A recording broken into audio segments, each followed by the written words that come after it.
आहेर झाला नाही ना.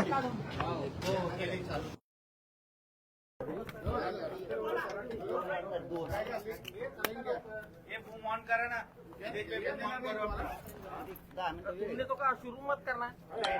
पाटील 5 मिनिटं. 5 मिनिटं.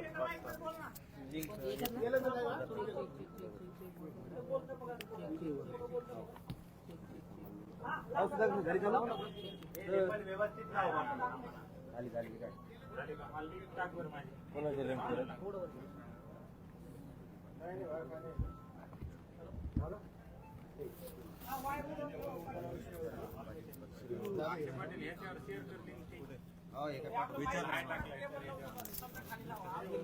विशुभाऊ वरचा जो लेपल आहे ना त्याच्या थोडं खाली त्याच्या जवळ नका लावू.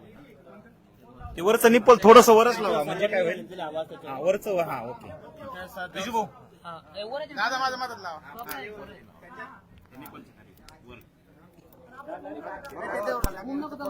थोडं खाली लावा. त्याला टच नका होऊ. सर्वांनी त्याच्यामधून आउट खाली घ्या ना. काय खाली घ्यायचं नाही. वरचं निळ्या कलरचं खाली घ्या. कारण झालं ना मग ते सर्वांच्या आवाज चेक करा.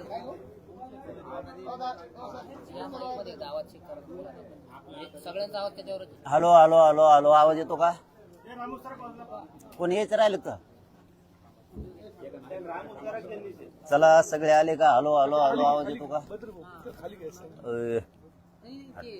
आवाज नाही सगळ्यांचा. लिंक आहे का कोणाची?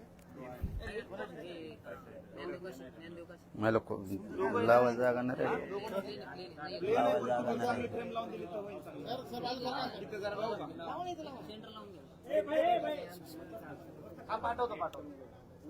आता लावतोच पुढं.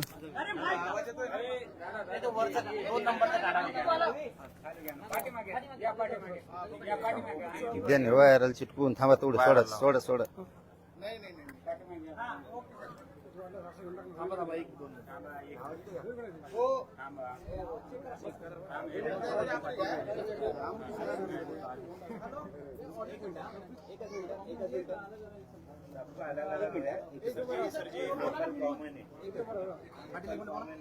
हॅलो हॅलो हॅलो आवाज येतो का सगळ्याला?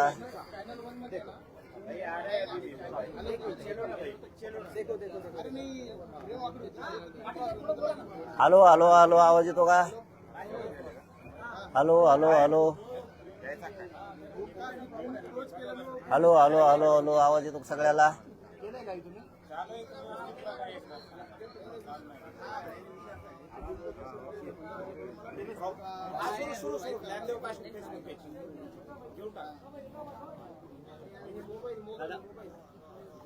हॅलो हॅलो हॅलो आवाज येतो का सगळ्याला? हॅलो हॅलो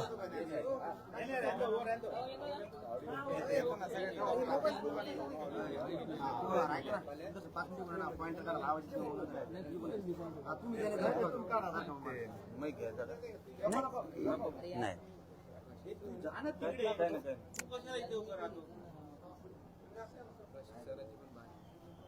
माझं व्यवस्थित आहे. काय अडचण नाही. आवाज क्लिअर आहे. सुरू करायचे का? लाईव्ह चालू आहे. मग ये ना लवकर. कुठे गेला तू? थांबलोच मी. तुम्ही म्हणता ना तेव्हा. चिडे राहिला. जेवण करायला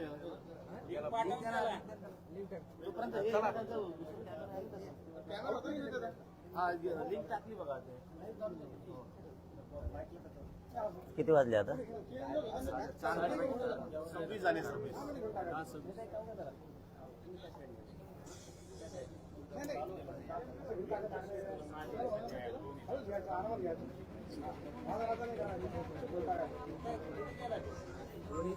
हॅलो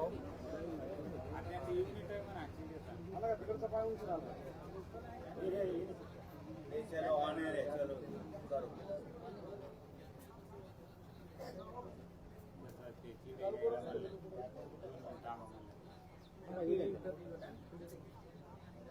सरांच्या ऑन आहे बरं का.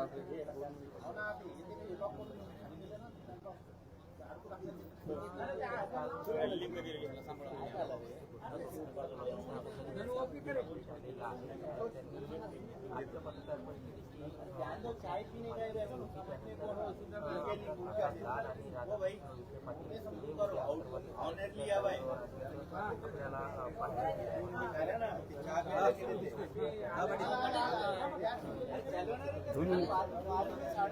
हे म्हणलं कोणतरी म्हणलं ते आले ते याचे राहिले होते.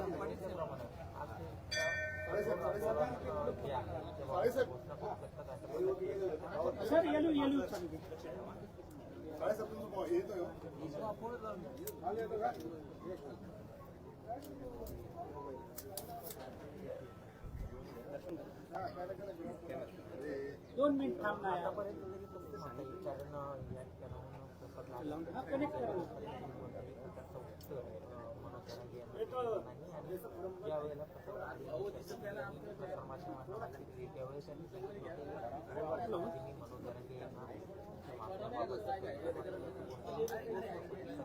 मिळाली का?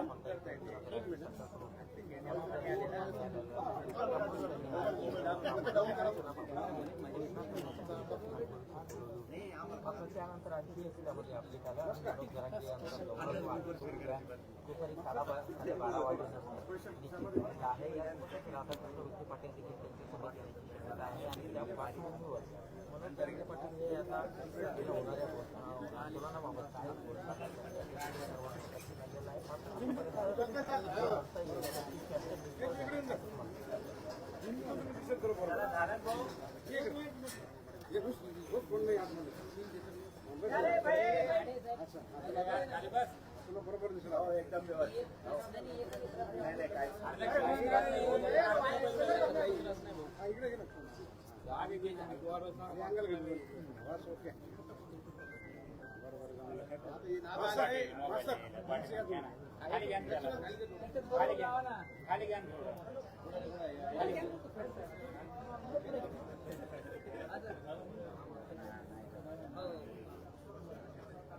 यार माझ्या मध्ये खाऊ ना लक्ष्मण माग घेते काय करणार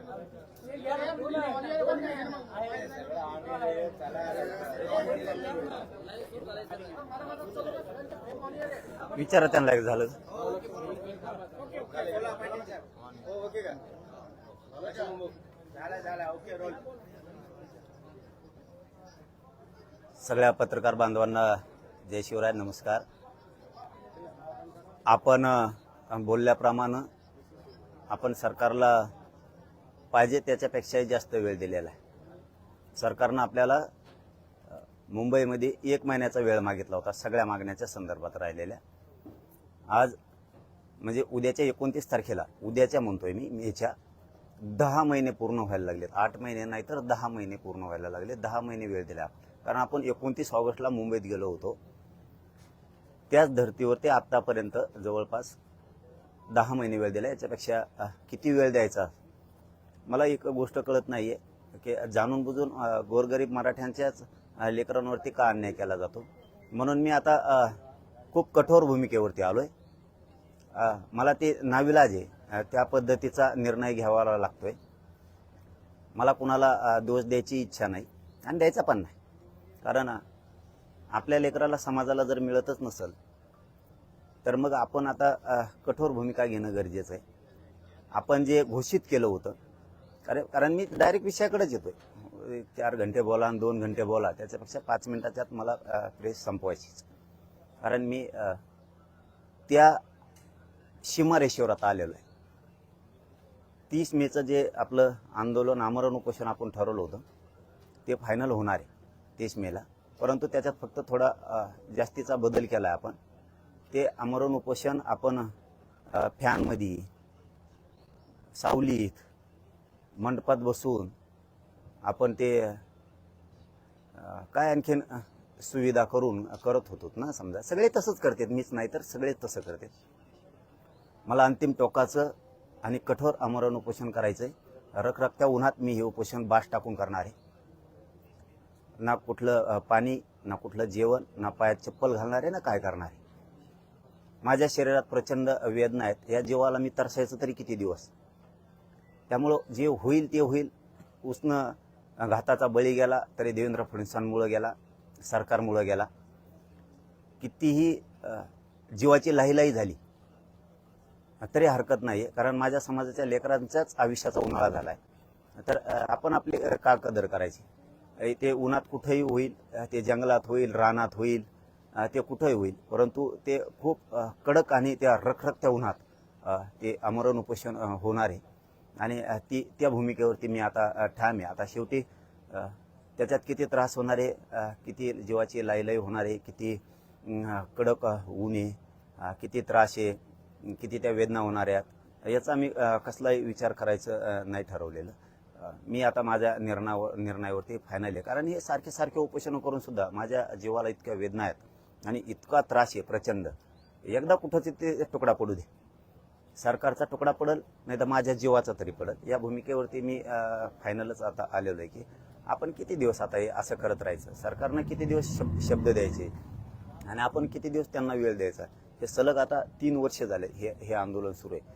त्यामुळं ही जी मी तुम्हाला त्या दिवशी सांगितलं होतं की मी कठोर आंदोलनाची भूमिका घेणार आहे, तर हे मे महिन्याच्या या कडक रखरखत्या उन्हात हे आमरण उपोषण होणार आहे. ना कुठल्या पाण्याविना होणार आहे, कुठल्या जेवणाविना, ना पायात काय चप्पल राहणार आहे, ना बूट राहणार आहे, ना काय राहणार आहे. मी बास टाकून एका बाजूला बसून जाणार आहे. ते जे होईल ते होईल, त्याचा विचार मी नाही करा. जर माझ्या शरीराचा मी विचार करायला गेलो तर माझ्या समाजाच्या लेकराचा उन्हाळा करून टाकला या सरकारनं. त्यामुळं कुठंतरी आता हे थांबलं पाहिजे. त्यांनी याचं आश्वासन द्यायचं आणि आम्ही ते बार बार ऐकत बसायचं. एकदाचं होऊ जाऊ दे आणि हे झालं फायनल. याच्यावरती कुठलाही बदल नाही, काही होणार पण नाही. आणि माझ्या मराठा समाजाला विनंती की कुणीही अंतरवालीकडं तुम्ही येऊ नका, कारण सरकारनं मराठा समाजावरती खूप माया दाखवली की त्यांना ऊनच लागल, त्यांना वेठीसच धरायचं नाही, म्हणजे माया दाखवली. तर मग आता त्यांना जर माया आहे तर त्यांनी आतापर्यंत आरक्षण दिलं असतं. आणि म्हणजे ही डाव आहे मराठ्यात संभ्रम पसरायचा आणि हे करायचं. आता हे मला नाही वाटत की देशात असं पुन्हा आमरण उपोषण कुठं देशात झालं असेल आणि इतका कठोर पद्धतीची कुठंतरी निर्णय झालेला असेल की हे मी माझ्या मनानं म्हणत नाही, पण देशात मला नाही आठवत की असं इतकं टोकाचं झालं असेल आणि ते टोकाचं आता होणार. म्हणजे आता ठरलं आहे की 30 तारखेपासून आमरण उपोषण होणार. ते पण उन्हात होणार, आमरण उपोषण होणार, मंडप टाकून होणार, अनेक प्रकारचे राहतात. ते तुमच्या साक्षीनं होणार.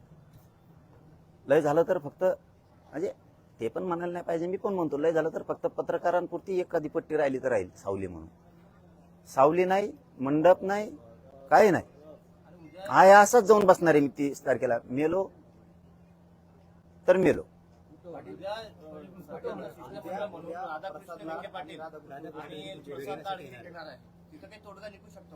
मला नाही माहिती येणार आहेत नाही.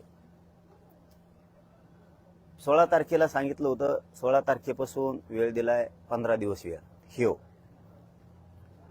29 ऑगस्ट पासून मुंबईतून दिलेला आता 29 मे पर्यंत 10 महिन्याचा वेळ. काय करणार येऊन तुम्ही? चर्चा बोलणार? मला चर्चा नाही पाहिजे बाबा. 58 लाख नोंदी निघाल्या, त्याचे कुणबी प्रमाणपत्र तुम्ही देणार आहेत का?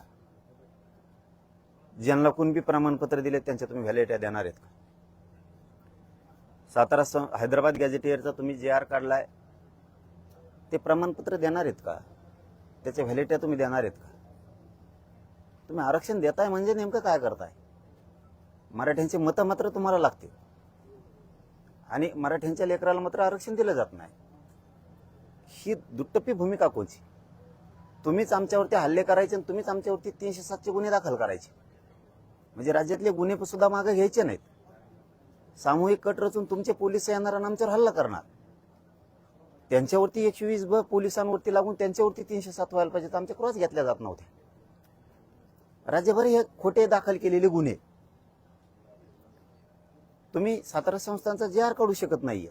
1 महिन्याचा वेळ मागितला, 10 महिने झाले. अरे बलिदान गेलेल्या तुम्हाला मराठीची एवढी माया आहे, तुम्ही सांगता की मराठा समाजाला ऊन लागन, मे महिन्याचं कडक भयंकर ऊन, हे लोक घराच्या बाहेर सुद्धा निघाणार, जीव जायला लागलेत उष्णतेमुळं, उन्हामुळं जीव जायला लागलाय लोकांचा, बळी चाललेत. मराठ्यांना विटीच धरू नका, एवढी माया आहे तरी तुम्हाला. तुम्ही बलिदान गेलेल्या कुटुंबाच्या लेकराच्या नोकऱ्या देणार, इतकी तर नीच आणि नालायक अवलंदी जन्माला तुम्ही सत्तेत बसलात. कमीत कमी ती तुमची बहीण होती, ती तुमची आई आहे. मराठ्यांचं कुटुंब उघड्यावर पडलं यार, उन्हात पडलं ते. तुम्ही तिथं नाही वेळ देत. ही माझी समाजाविषयीची तळतळ आहे. मी ते समाजावर ते विश्वास कमावलाय. मी समाज सोडून नाही काय करत, मला नको पण काय. तुम्ही साधे साधे कामं करत नाहीयेत. साधे कामं किती वेळ लागतो मराठा आणि कुणबी मंत्रालय स्थापन करायला, किती वेळ लागतो. ओबीसींनी नाही मागून मंत्रालय स्थापन केलं, मराठ्यांनी मागून नाही दिलं. मराठा आणि कुणबी एक असून सुद्धा नाही जी आर काढला जात. नवीन एक माहिती समोर आलेली आहे. तुम्ही आंदोलन केलेल्या 3 वर्षांमध्ये मराठवाड्यात 3 लाखापेक्षा अधिक कुणबी प्रमाणपत्राचे वाटप झाले. उपकार केला का? कोण बॅकलॉग भरून काढणार 3 लाख लोकांचा? याचा अर्थ आम्हाला आरक्षण होतं? आमच्या नोकऱ्या कोणी लाटल्या? 1967 पासून आतापर्यंत 50-60 वर्षात आमचं वाटोळं सरकारनं काय केलं?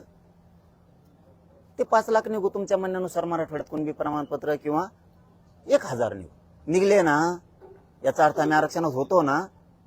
आमचा बॅकलॉग कोण भरून काढणार? आमचं नुकसान आता 5 पिढ्याचं का? आमच्या जागा हडपिल्या? आम्ही कुणबी आणि मराठा हा एकच आहे, हे वारंवार सांगितलं गेलंय, पण हे करतच नाहीयेत ना. त्यामुळे आपण हे बघा, मी 2 मिनिटातच तुम्हाला सांगितलं होतं की मी 10:30 आला असंच फायनल करून टाकणार आहे माझा विषय. मला आता ना आरपारचं खेटायचं, मला आता आरपारचं खेटायचं. त्यामुळे मी आल्यालाच तुम्हाला सांगून टाकलं आहे असं 30 तारखेला उठून मी उन्हात एखाद्या रानात बसणार. उन्हात बसणारे त्याला काय स्थळ ठरलं तरी आरक्षण नाही, नाही स्थळ ठरलं तरी आरक्षण नाही, आणि ठरविलं तरी आरक्षण नाही. सगळ्या मागण्या दिल्या तरी आरक्षण नाही, समजून सांगितलं तरी आरक्षण नाही, कायद्यात बसतंय हे सांगितलं तरी आरक्षण नाही, प्रेमाने बैठका घेऊन सांगितलं तरी बी आरक्षण नाही, मोर्चे घेऊन गेलं तरी पण नाही. त्यापेक्षा होऊन जाऊ दे, काय होऊन जायचं होऊ दे एकदा. हा ठीक, एक गोष्ट खरी आहे, याच्यात माझ्यावरती प्रेम करणारा गोरगरीब मराठ्यांचा खूप मोठा वर्ग आहे. त्यांना विषय वाईट वाटणार आहे की उन्हात लोक बाहेर निघत नाहीत आणि तुम्ही एवढ्या रखरखत्या उन्हात आता जीवाची लाईलाई होणार आहे. त्याच्यात ते माशासारखं तरफडून मेल्यासारखा प्रकार आहे आता येऊ. त्यांना वाईट वाटेल, पण माझा नाविलाज आहे, मला त्या भूमिके घ्यावा लागते. आणि मे महिन्याच्या या कडक उन्हात मी त्या उन्हात जीवाची लाई झाली तरी चालत. काय तरफड व्हायचं तेवढं तरफड मारफड होऊ द्या, पण मी मात्र उठत नाही आता.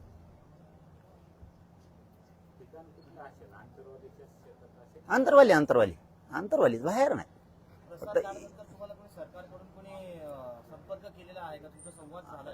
केलाय, पण बोलून करता काय दादा? रिझल्ट काय? कृती काय केली तुम्ही? काय केलं तुम्ही? लावालाव्याच्या पलीकडे तुम्हाला काही आलंच नाही आयुष्यात तुमच्या. तुम्ही दुसरं काही केलंच नाही. लावालावी सोडून तुम्हाला काही आलंच नाही.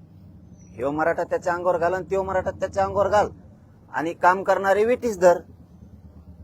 याच्या पुढे तुम्हाला काही आयुष्यात आलंच नाही ना. सरकार म्हणून फोन करून काय करता? रिझल्ट काय देणार तुम्ही?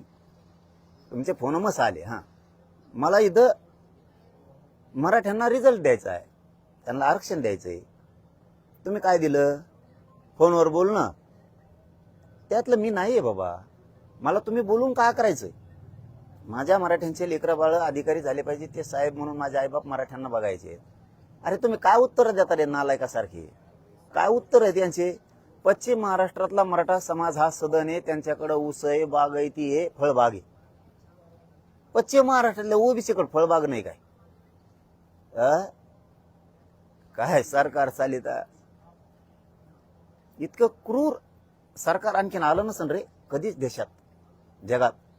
काय उत्तर आहे? पश्चिम महाराष्ट्रातल्या मराठ्यांना आरक्षणाची आवश्यकता नाहीये, कारण ते सदन आहेत, त्यांच्याकडे ऊस येतं, फळबागा आहेत, द्राक्ष येतं. ओबीसीकडे नाहीत काय? मग तिथं असणाऱ्या बागायती असणाऱ्या ओबीसीला आरक्षण नाही काय? हे रूल आहे काय आरक्षणाचा? तिथल्या मराठ्यांकडे ऊस येतं, पाणी, सदन येत म्हणून त्यांना आरक्षण नाही देत आम्ही. मग तिथला ओबीसी काय डोंगरात राहतो का? त्यांच्याकडे फळबागा ऊस नाहीत काय? त्यांच्या पोरा नोकऱ्यातून आरक्षणातून नोकऱ्यात नाही काय गेली म्हणून मराठ्यांची जाऊ नये? विदर्भ मराठवाडा, आम्हाला पाणी नाही, आरक्षण बी नाही. काय चूक केली राव आम्ही? अखंड महाराष्ट्राची एकजूट राहावा म्हणून मराठवाड्याला आरक्षण असून सुद्धा मराठवाडा आरक्षण सोडून अखंड महाराष्ट्र सामील झाला. अरे नागपूरला तरी पश्चिम महाराष्ट्रात यांनी नागपूर करार केला. अरे आम्ही एवढा विश्वास टाकला या महाराष्ट्रावरती, या महाराष्ट्राच्या सरकारवरती, की विनाट आम्ही तुमच्याकडे आलो. कारण कुठं आपली एकजूट दिसावं, आपण अखंडपणा आपल्याला दिसला पाहिजे. तरी तुम्ही आम्हाला आरक्षण असून सुद्धा देत नाहीत. तुम्हाला लढाई खेटायचंच ना, त्याला विलाजच नाही, खेटू आपण 30 तारखेपासून खेटू. किती खेटायचं तुम्हाला? यांना लावायचं पलीकडे काय नाही आलं बघा. यांच्या क्षमता नाही गोरगरिबांचे प्रश्न सोडवायची. जे सोडतायत ते मराठीकडे गेले नाही पाहिजे म्हणून त्या मंत्र्यांना टार्गेट केलं जातं. अजितदादा शिंदे साहेबाचे मंत्री टार्गेट का? ते गरीबाच्या समस्या जाणून घ्यायला येते म्हणून. तुम्हाला यायचं नाही, तुम्ही टाळ्या वाजणारे असल्यासारखे बंगल्याच्या आत बसता. तुम्हाला बाहेर यायचं नाही, तुम्हाला गोरगरिबाच्या शेतकऱ्याचे प्रश्न सोडायचे नाही. डिझेलचा एवढा उद्रेक चाललाय, तुम्हाला पंपावर येऊन बघायचं नाही का हाल चाललेत. कोणाचं घर जळालं, त्याच्यात माणूस जळाला, दवाखान्यात जाऊन तुम्हाला त्याला बघायचं नाही. एखादं पेशंट आजारी पडलं, अपघात असलं, त्याचं ऑपरेशन असलं, तुमचा मुख्यमंत्री सहायता निधी लवकर लोकांना येत सुद्धा नाही. तुमचा पीएस सापडे 8 दिवस जाते, तोवर पेशंट मरत नाही तर सुट्टी होऊन घरी येतं. हे तुमचे काम. डिझेलला बघायला सुद्धा तुमचं कोणी जात नाही. ते लोकात येतात. मराठ्यांकडे कोणता मंत्री गेला नाही पाहिजे, नसता त्याला टार्गेट करा. असल्या तुमच्या भूमिका, ही तुमची नीतिमत्ता. खरं बोला रे. माझ्यावर डाव टाकला होता यांनी. देवेंद्र फडणवीस साहेब 100% मराठ्यांना आरक्षण देते, पण जरांगे पाटलांना फक्त आवडत्याच मंत्र्यांना भेटायचं का? देवेंद्र फडणवीस साहेबाला भेटायचं नाही का? काढा बाईट त्यांची 16 तारखेची. ही यांची बाईट. मग शब्द काय गेला माझ्या गरीब मराठ्यात? देवेंद्र फडणवीस साहेब 100% आरक्षण देतील. आम्हाला बोलवा ना. का तुम्हाला नुसत्या आवडत्याच मंत्र्यांना भेटायचं? तुमच्या संभ्रम मराठा समाजाचा असा घालून दिला की आम्ही आरक्षण द्यायला तयार आहेत, पण जरांगे पाटील आम्हाला बोलवित नाही. मराठ्यांनाही वाटलं असतं ते देतात तर का बोलवित नाही? 17 तारखेला तुमच्या मीडियाच्या बांधवाला सांगितलं, ये बाबा दे ना. आता मला वाटतं याच्यातून किमान प्रसाद लाड साहेबांचे डोळे उघडतील असं मला वाटतं. मला त्यांना टार्गेट करायचं नाही, त्यांना दोष द्यायचा नाही, कारण त्यांनी सांगितलंय की मी मराठा आहे म्हणून दोष द्यायचा नाही. पण डोळे उघडले असते मात्र एवढं खरं की तो हा देवेंद्र फडणवीस किती कलाकार आहे म्हणून मी त्याला बोलतो. बाबा देवेंद्र फडणवीसचं का माझं शत्रुत्व, त्याचा महा का बांधाला बांध. मग आपल्या आईला हाणलं, मराठ्यांची आई माझी आई आहे म्हणून मी त्याला बोललो. बळच नाही बोलत बाबा मी कोणाला. ही आता डोळे उघडले असते. जरांगे पाटील का बोलतायत देवेंद्र फडणवीसला? कारण मराठ्यांविषयी ठासून भरलेला द्वेष, मराठ्यावर जेवढा अन्याय करता येईल तेवढा करण्याचा प्रयत्न. पुन्हा सांगतो आजच्या प्रेसच्या माध्यमातून, आणखीनही मराठ्यांचे मन जिंकायला देवेंद्र फडणवीसांना संधी आहे. नाही आम्ही शत्रू, तुम्हाला कधी मानत नाही, मानणार. माझं म्हणणं समजून घ्या रे. भाजपमधले मराठ्यांचे मंत्री आमदार समजून घ्या रे. तुमची सुद्धा लेखबाळ मोठी होणार आहे रे. तुमची नसन होणार तर तुमच्या कार्यकर्त्याची मराठीची होणार आहे. तुमची ओढ ही मराठ्यांच्या बाजूने असलं पाहिजे. एवढं जरी झालं, लाडांना एवढं जरी कळालं आपलाच माणूस दोषी आहे, मनातली मनात म्हणतो मी, तरी खूप झालं.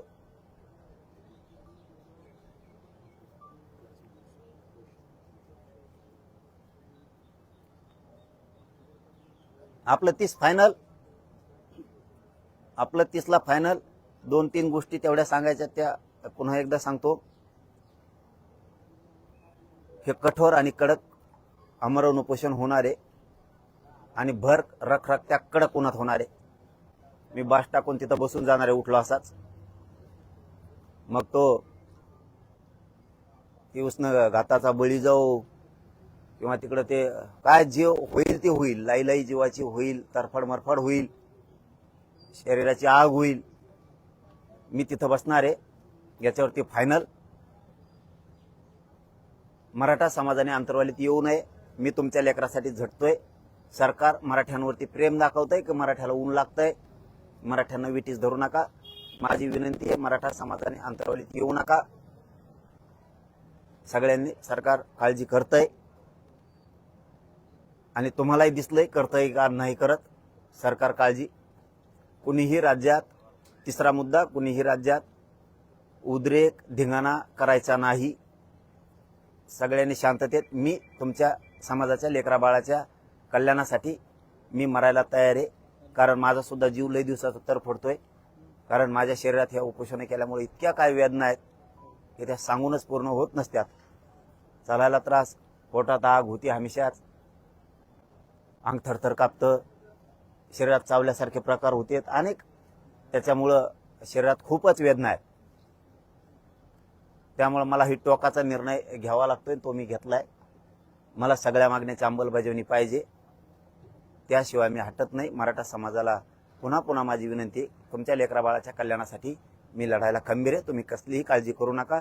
मलाही मानणारा खूप मोठा वर्ग आहे, तेही अंतर्वालीकडे पळणार आहे हे मला माहिती आहे. तरी माझं म्हणणं आहे, जर तुम्हाला यायचंच असेल तर छत्री फित्री घेऊन येत जा. पण माझं स्पष्ट आव्हान आहे सगळ्याला की एकाही मराठा समाजानं राज्यातल्या अंतर्वालीत येऊ नये. तुमच्या लेकरा बाळाचं कल्याण करण्यासाठी मी खंबीर आहे, समर्थ आहे. मी वेळेप्रसंगी माझा प्राण सुद्धा टेकायला तयार आहे.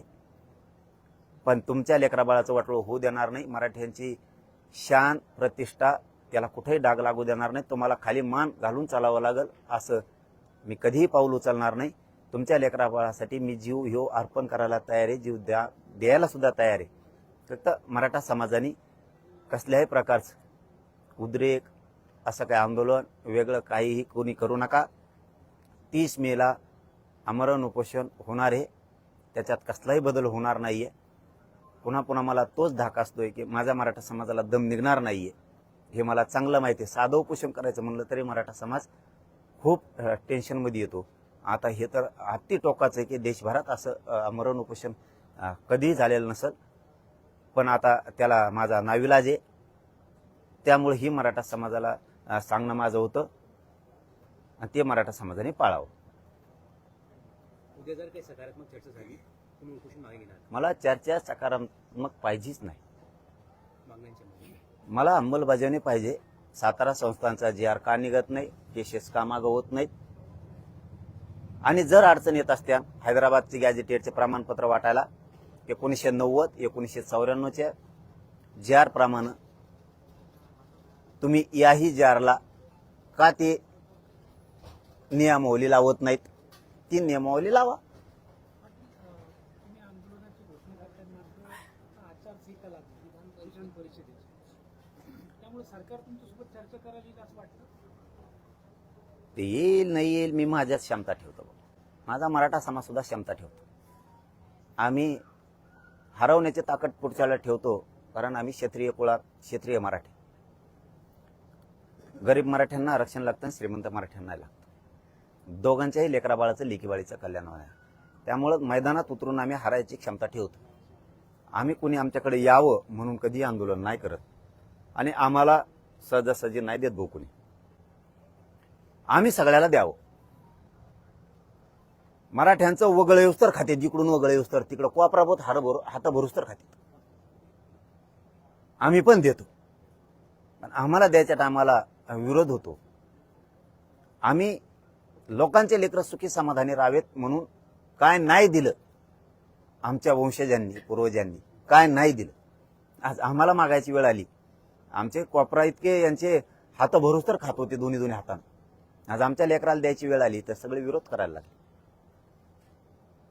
माझा मराठा समाज सक्षम आहेत. आम्हाला लढल्याशिवाय कधीच काय मिळत नाही.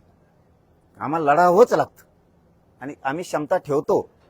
आम्ही लढण्याची क्षमता ठेवतो, संघर्ष करण्याची क्षमता ठेवतो, जीवाचं रान करायची क्षमता आम्ही ठेवतो आणि जिंकून सुद्धा दाखवतो. आमच्यात तेवढी कुवत आहे. आम्ही लोकांच्या उरलेल्या पिठावर जगणारे अवलादी आमच्या नाहीये. आम्ही साम्राज्य स्वतः उभा करणारे आमच्या औलादी आहेत. आम्ही लढून कष्ट करून मिळवणारे लोक आहेत आणि आम्ही ते मिळू.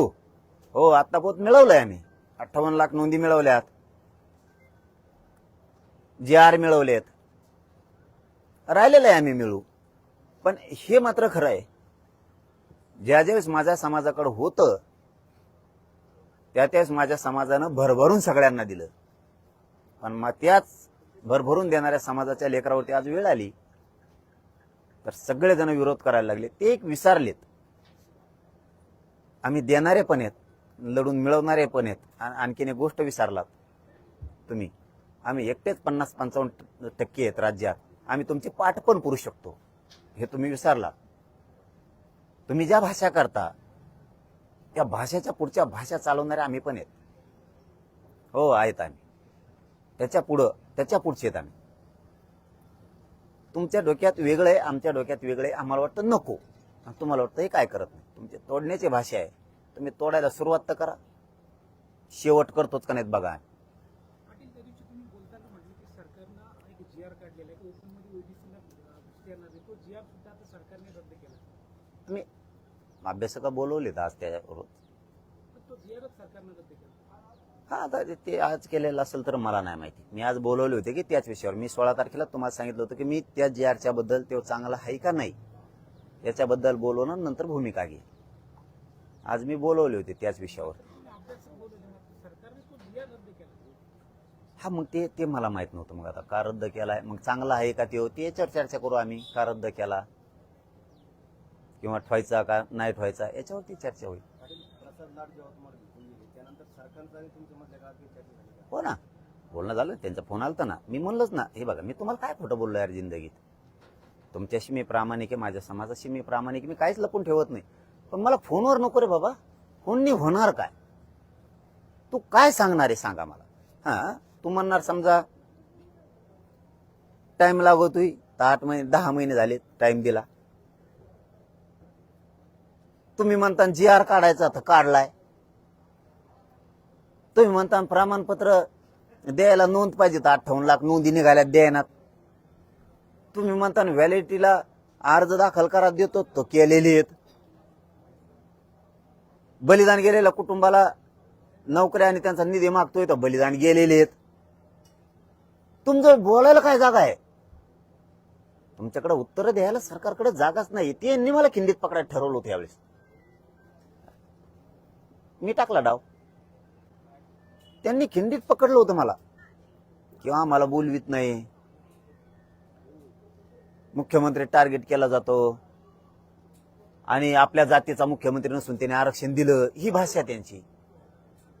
अरे बाबा, आपल्या जातीचा मुख्यमंत्री नाही हा तरी त्याने आरक्षण दिलं. पण तुझ्या डोक्यात किडे पडलेत का? तुला दुसरं नाही का कळत? तो आपल्या जातीचा नसून त्याने आरक्षण दिलंय, पण तो आपल्या जातीचा नसून मराठ्याने त्याला मुख्यमंत्री केलं ना.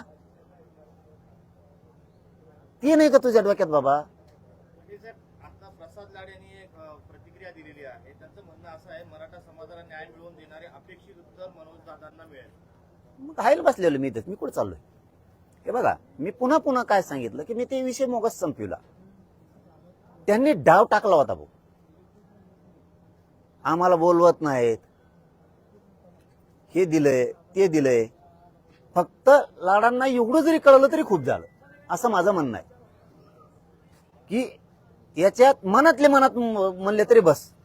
ते मनातले मनात जरी म्हणले तरी बस झालं आमच्यासाठी. की हे करतोय हे चुकीचं नाहीये, देणारा मात्र डाव टाकतोय. आपलाच माणूस चुकीचा आहे म्हणून हे बोलतेत.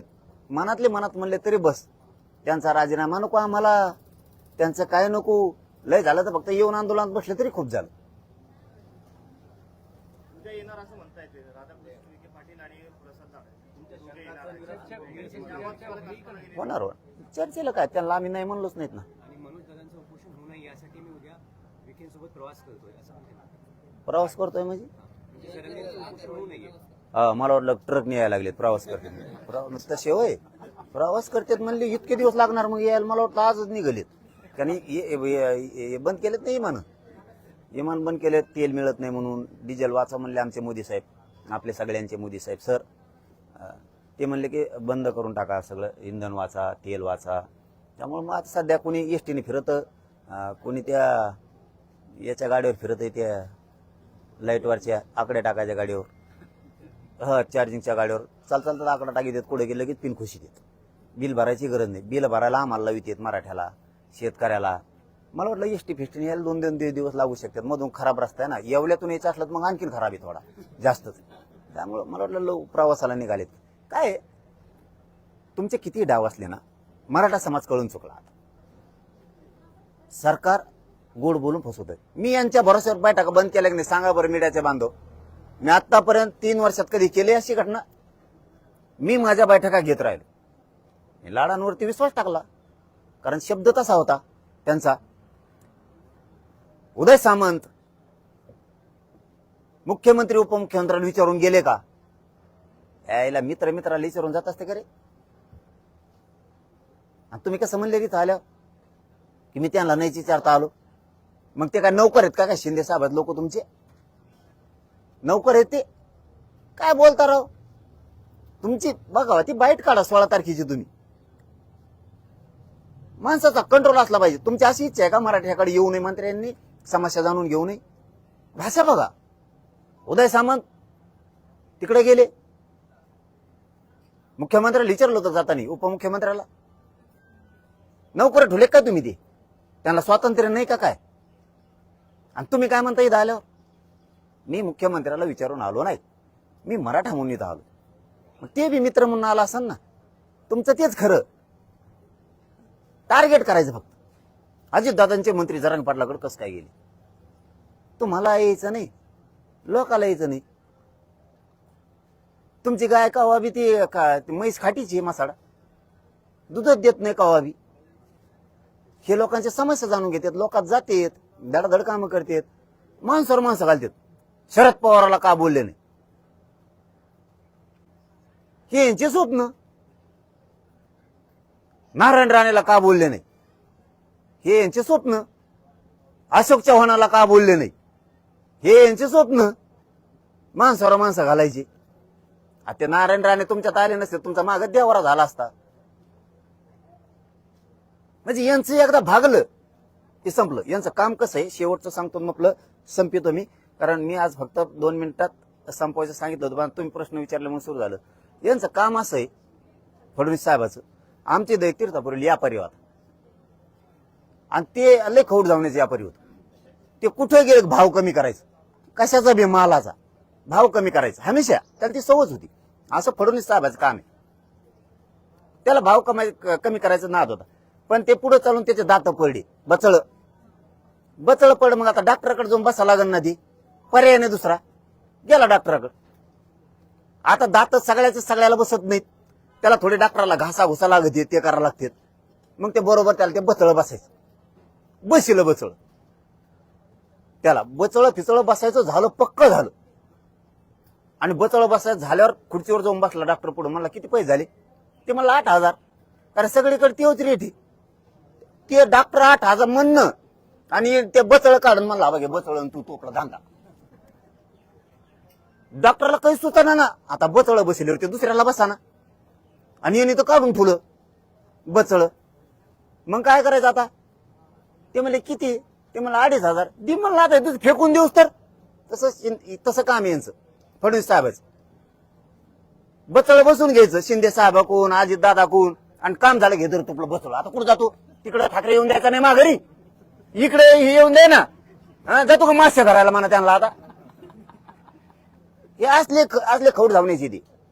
यांचं एकदा भागलं की लगेच सोडून देते.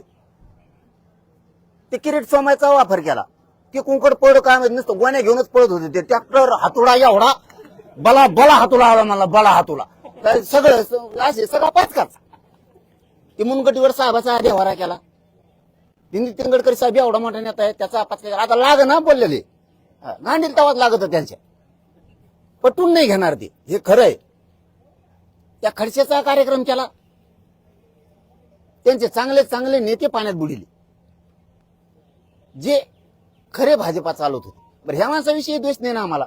अरे तो देतच नाही, आमचं भांडलं येतो. त्या लाडांना पुढे घातलं, दिलं झुपून. लाडांना पुढे घातलं. कारण मी कशावर म्हणतो ही संभ्रम का काढतोय मी? ते म्हणले होते उदय सामंतांना, तुम्ही मुख्यमंत्री उपमुख्यमंत्र्याला विचारून गेले का? याचा अर्थ हे बिना विचारते येऊ शकत नाही. कारण त्यांचं एक स्टेटमेंट आहे, मी बिना मर्जीचं, मला मर्जी नाहीये, त्यांना विचारल्याशिवाय मी जाऊ शकत नाही. ह्यो शब्द खूप मोठा आहे. यांना स्वतःच्या मर्ज्या सुद्धा नाहीत कुठं जायच्या. मी माझ्या मर्जीनं जाऊ शकत नाही, तसं मुख्यमंत्र्याला विचारल्याशिवाय येऊ शकत नाही. हे काय म्हणतात, मी मराठा म्हणून आलो. पण त्या मराठा म्हणल्यामुळे आम्हाला त्यांच्याबद्दल स्वाभिमान. यांना बोललं की राग येतो. खरं सांगितलं, अरे द्या ना, आम्ही तुमचं उदं उदं करतो ना. किती वाऱ्या सांगितलं, अरे किती वाऱ्या सांगितलं हे, आम्ही करतो उदं उदं तुमचं. चला, नाही केलं ना त्याच्या मायाला तुम्ही म्हणताल ते, तुम्ही देत नाहीत. मग आम्हाला ती चीड का चीड येते मला ही? आता 4-2 पिलावळ उठणारच. कारण बोलल्याला जमत नाही, द्यायचं तर काही नाही. मराठ्याला दानत ठेवा, अवकात ठेवा, ती द्यायची, मग बोलणं नाही खावा. दानत ठेवायची, ती द्यायची, आणि मग माणसानं बोलणं ऐकून नाही घ्यावा. तुम्हाला द्यायचं नाही, बोलणं ऐकून घ्यायचं नाही. हुकुमशाही लावले काय तुम्ही? मराठ्या पुढे शानफाना करता काय तुम्ही? आम्ही संयमानं 8 महिने झाला ऐकून घेतलंय भाऊ. 8 कसले 10 महिने. बरं, शब्द नाही काढला, दाखवा ना मला काढल्याला. आजही नाही काढला. आत्ताही फक्त फरक सांगितलाय, हे बचळ काढणे, याला त्याला संपविणे, काय खोटं आहे. असे कित्येक तरी आहेत. तुम्ही दावणी लावून बांधता लवकर. यांना खतखत माहित नाही. हे बघा पत्रकार भाऊ, यांना खतखत माहित नाही. यांचं काय स्वभाव आहे, यांची एखाद्या ठिकाणी 10 एकर जमीन आहे. हे काय करते, 10 एकरच्या शेजारी 100 एकर घेतात. आणि मित्र पाहुणे रावळे आले, हे काय सांगतात माहितीये का, ही सगळी प्रॉपर्टी आपली आहे. ही त्याला माहितच नाही, दादागिरीने घेतलेली ती म्हणून. आत खतखत आहे, असंतोष आहे. तुम्हाला मनाने यावं, कुणी म्हणा मला पैशाची लय अडी अडचणी, माझी ही जमीन विकत घ्या. तुम्ही दादागिरी घेतली, तळतळाट येतो. असंतोष आहे, प्रचंड खतखत आहे तुमच्याविषयी, सगळ्या पक्षात, तुमच्या सुद्धा स्वतःच्या. तुम्ही कधी नव्हे ते 6-7 गट केलेत तुमच्याच याच्यात. एवढी प्रचंड मोठी खतखत.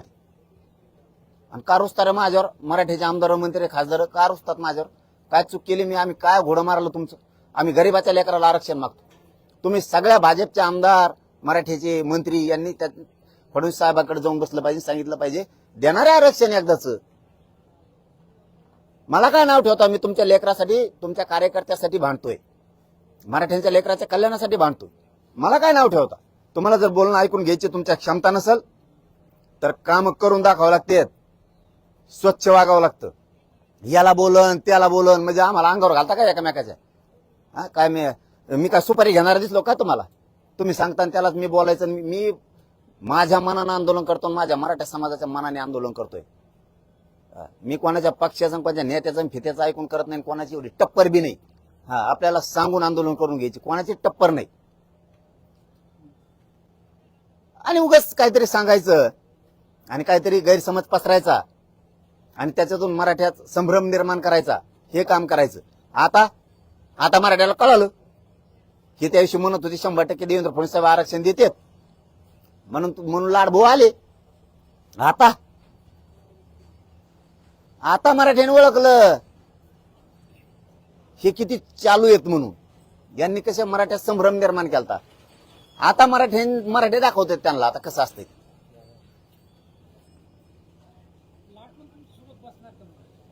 माझं त्यांचं काय, लाडभाऊचं माझं काय झालंय का? माझं म्हणणं काय आहे, तुम्हाला एवढं जरी कळलं देवेंद्र फडणवीस काय चीज आहे तरी बस. आणि तुम्हाला जर आमच्या मनातला गैरसमज काढायचा असला देवेंद्र फडणवीस विषयी, हे महत्वाचं स्टेटमेंट करतोय. तुम्हाला जर वाटत असेल आमच्या देवेंद्र फडणवीस साहेबांबद्दल गैरसमज झालाय, पुन्हा जर तुम्हाला तेच वाटत असेल तर तुम्ही मागण्याची अंमलबजावणी करा. तुम्हालाच कळण गैरसमज आहे का नाही. एकदा जर त्यांनी आमच्या मागण्या मंजुऱ्या दिल्या, आम्हाला काय करायचं त्यांच्याविषयी बोलून? काय बोलायचं आम्ही? पण त्यांना मराठ्याला नाही द्यायचं, त्यांना ओबीसीच्या पाहुण्याला द्यायचं. पण आम्हाला फक्त म्हणायचं सोयरे बसत नाहीत. ओबीसीच्या सोयरे नाही बसलेत. कोण बसले रे? ओबीसीच्या सोयरे नाही तर कोण येते? 180 जाती होत्या 1967ला. आज त्या पावणे 400 झाल्या. सोयरे नाहीत तर कोण? त्यावेळेस घातलेली माळी समाजाची जात, उदाहरणार्थ देतोय, तशा सगळ्या जाती धरा. त्यांचं रक्ताचं आहेत का नातं? बाकीचे घातले 6 जाती त्या फुलमाळी बेलमाळी नंतर ज्या घातल्या, हे रक्ताचे आहेत का संबंधींचे? भावकी आहे का यांची? एक माळी पहिल्यांदा घातला, बाकीचे आलेले 5-6 हे सोयरे नाहीत तर कोण आहेत त्यांचे? आम्हालाच आईकडची जात जमत नाही, सगळे सोयरे जमत नाहीत. त्यांचे सगळे सोयरे नाही गेले, कोण गेले? कोण गेले? फक्त त्यांची पोटजात उपजात म्हणून घातलंय त्यांना. मग मराठीची पोटजात कोण बी होत नाही का? त्यांना जे रूल आहे तेव्हा आम्हाला कसं काय नाही? तुम्ही सगळे त्यांचे सोयरे घातले. मराठ्यांनो सावध व्हा, हे त्यांना आरक्षण खोटं दिलंय, बोगस, फक्त मतासाठी. मत यांचं सगळं आरक्षण खोटं आहे, सगळं उडत आहे ओबीसीचं. का सरकार उडवत नाही? मराठ्यांनी समजून घ्या. कारण यांना वाटतं ओबीसी मतदान करणार नाही म्हणून त्यांनी तसं टिकेले, ते खोटं असू. आणि आपल्याला का भेट नाहीत? तर ओबीसी सारखं आपण त्यांना पाडीत नाहीत म्हणून तुमच्या लेकराचं कल्याण होईना. ते ओबीसीचं आरक्षण खोटं हे सरकारला माहिती, फक्त मत निवडणुकीत देतात म्हणून दिलंय, विरोधात जाणार नाहीत म्हणून दिलंय. आणि आपले मराठी आपण त्यांनी आपल्याला नाही देऊन बी त्यांनाच मतदान करतो म्हणून ते आपल्याला भ्याणार. त्यांना जर एकदा कळालं मराठ्यांचे मत आपल्याला नाही, तुम्हाला सांगतो मराठ्याच्या मागे ते आरक्षणच नाही, काही घेऊन पळणार. खोटं आरक्षण, बोगस आरक्षण दिलं ओबीसीला सगळं. कारण पोट जाती उपजाती घालताच येत नाही. सोयरे कस काय घातली? रक्ताचे आहेत का ते? आम्ही अरे एका गावात 8-9 एकत्र असलेले द्यायना, पुतण्याला दिले आणि त्याच्या भावाला द्यायना बघा. आणि यांनी पोट जाती उपजाती म्हणून 1994 ला सगळे पाहुणेच घातले त्यांची. आणि आम्हाला म्हणतात पाहुण्याला देता येत नाही, सगळ्या सोयऱ्याला देता येत नाही. आणि त्यांचे 180 ओरिजिनल जाती घातल्या होत्या, नंतर 450 घातल्या, सोयरेच घातले ना. त्यांचं कोणतं रक्तात नव्हतं? भावकी आहे का? समान आडनाव आहे का? दाखव, चल दाखव ना. पहिल्या 180 जाती नंतर कशा घातल्या ते दाखव. समान आडनाव आहेत म्हणून घातल्या. म्हणजे आमच्या समान आडनाव असून बी द्यायला तयार नाही. कारण आमची भावकी आहे, फक्त गावं सोडून लांब लांब गेलेत. त्या गावाहून आलेला असला मग तू काय कर, इकडं आला ना, इकडचा सातबारा नाही तिकडचा दे. तिकडं वावर नव्हतं ना येड गांडीच्या त्याला, इकडं आल्यावर कष्ट करून कमीलं त्यांनी. तुमच्या डोक्यात काय किडे पडलेत का? नोंद निघाली जन्म मृत्यूवर, फसलीवरती, एखाद्याचा रजिस्ट्रीला साक्षीदार झालाय म्हणून. नाही म्हणजे तुला नाही देता येत महसुली पुरावा दे. त्याला वावरत नाही, मजूर कसा देईन? त्यांनी पाप केलं, त्याच्या लेकर बाळाने अधिकारी होऊ नये, साहेब बनायचं नाही.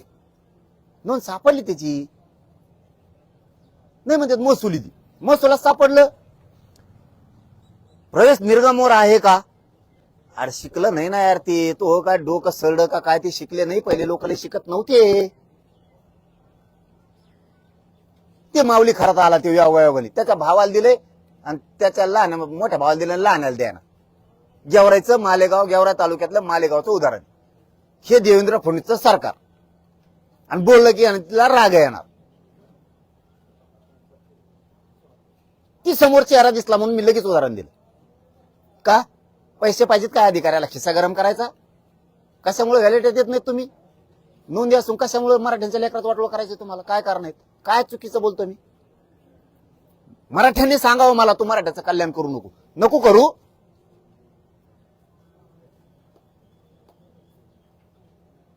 मी प्रामाणिक आहे. काय माझी चूक आहे मी प्रामाणिक असणं? माझा विरोधातला विरोधक सुद्धा मला म्हणतो हो तो प्रामाणिक आहे, पण आमचं त्याचं जमत नाही. मी माझ्या समाजासाठी प्रामाणिक काम करू नये, इमानदारीने मी करू नये, मी माझा जीव माझ्या समाजासाठी जाळू नये. मी जर त्या समाजात जन्मलो, त्या समाजासाठी मी वेदना सहन करायच्या, मी जीवाचा रान करायचंय, मी जातीसाठी माझ्या झगडायचंय, झटायचंय आणि त्यांच्या लेकरा बाळाचं आयुष्याचं कल्याण करायचंय, ते काम मी इमानदारीनं करतो. सरकारला मी खपत नाही. इमानदारीनं करून मी माझ्या समाजाला मिळून देतो. मी करायचं नाही. मी माझ्या समाजाशी इमानदार राहतोय. मला नाही व्हायचं आमदार, खासदार, मंत्री. मला नाही पाहिजे पैसे. मला माझ्या समाजाचे लेकरं सुखी समाधानी जगलेले पाहिजेत. ते साहेब झालेले मला बघायचे. म्हणून मी कठोर निर्णय घेतो. होय, हे निर्णय मी घेतलाय. माझ्या समाजाला खूप वाईट वाटणार आहे हे मलाही माहिती. इथं सावलीत बसून उपोषण करायला सुद्धा समाजाचा विरोध असतो. तर आता या रखरखत्या कडक उन्हाळ्यात मे महिन्याच्या माझा समाज झोपणार नाही हे मला माहिती. त्याच्या पोटात तुटणार आहे आता. कारण उन्हातल्या वेदना आपण साधं नुसतं राऊंड जरी मारून आलो तर पाक्क घामाने दिसतो आपण. रखरखत्या कडक उन्हात किती जीवाच्या लाई होणार आहे, किती तरपड मरपड होणार आहे हे माझ्या समाजाला सुद्धा त्या वेदना कळतायत. त्यांना त्या लक्षात यायला लागल्या. येणार सुद्धा आहेत की आता हे खूप वाईट निर्णय घेतलाय, पण मला सरकारसाठी हे करावं लागतंय. माझ्या समाजाच्या लेकरा बाळाच्या कल्याणासाठी मला हा निर्णय घ्यावा लागतो. तो मी घेतलाय. आता मी मागे सरकत नाही.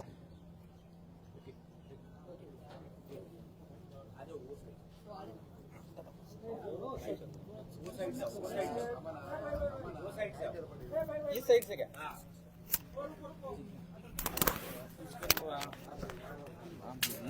माइक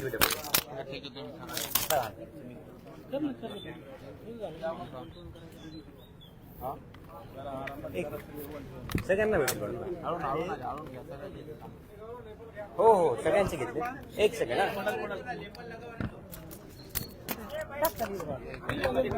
एक सेकंड. सगळ्यांचे लेबल टाकलेले आहेत, प्रत्येकाने उचलून घ्यायचे. पाटील आपलं 12 वाजता लागेल. एक मिनिट, सॉरी. 2 नंबर तर बसले. तो एक आणि ते एक. Okay, thank you.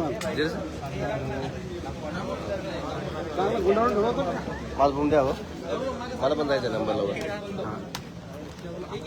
मुंडे सर तुम्हाला करता काय? मला बी करा. मी पण छोटा छोटा करणार.